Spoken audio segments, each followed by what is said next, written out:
Ayan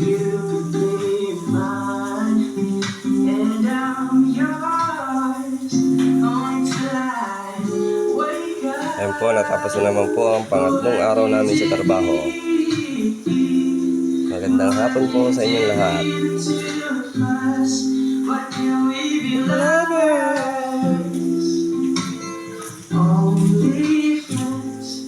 You came along at the wrong place at the wrong time.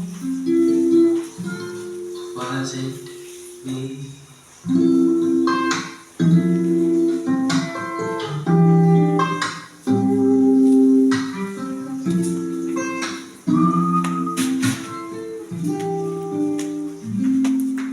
Hi vlog, this is my guys.